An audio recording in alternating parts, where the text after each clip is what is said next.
বঙ্গোপসাগরে গভীর নিম্নচাপটি এখন শক্তি বৃদ্ধি করে পরিণত হয়েছে ঘূর্ণিঝড় রেমালে। ধারণা করা হচ্ছে এটি আগামী ৬ ঘন্টার মধ্যে একটি প্রবল ঘূর্ণিঝড়ে পরিণত হবে এবং আজ মাঝরাতেই বাংলাদেশ ও পশ্চিমবঙ্গের তৎসংলগ্ন উপকূলের মধ্য দিয়ে অতিক্রম করবে।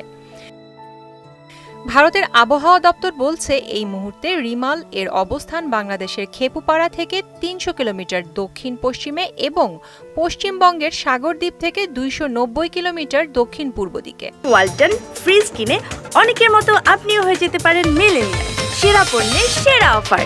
এছাড়া দীঘা থেকে ৪১০ কিলোমিটার দক্ষিণ পূর্ব এবং ক্যানিং থেকে ৩২০ কিলোমিটার দক্ষিণ পূর্ব দিকে অবস্থান করছে এই ঘূর্ণিঝড়।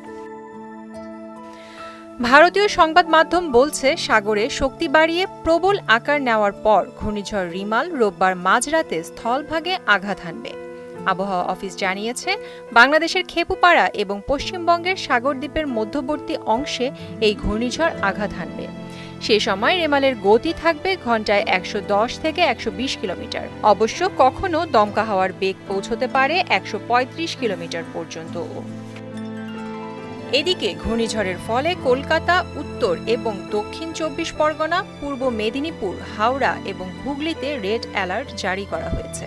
এই জেলাগুলোতে রোববার এবং সোমবার ভারী থেকে অতি ভারী বৃষ্টি হতে পারে। সোমবার প্রবল বৃষ্টি হতে পারে নদিয়া এবং মুর্শিদাবাদেও।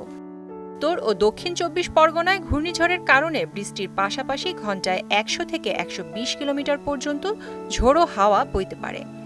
কলকাতায় ঝড়ের সর্বোচ্চ গতি হতে পারে ঘন্টায় ৯০ কিলোমিটার। হাওড়া, হুগলি এবং পূর্ব মেদিনীপুরেও বাতাসের বেগ একই থাকবে। ঘূর্ণিঝড়ের কারণে সমুদ্র উত্তাল থাকবে। আবহাওয়া অফিস জানিয়েছে রোববার এবং সোমবার সমুদ্রের ওপর ৯০ থেকে ১২০ কিলোমিটার বেগে ঝোড়ো হাওয়া বইতে পারে। এর ফলে ঢেউয়ের উচ্চতাও হবে স্বাভাবিকের চেয়ে বেশি। প্রিয়াঙ্কা ঘোষ, মোহনা ডিজিটাল।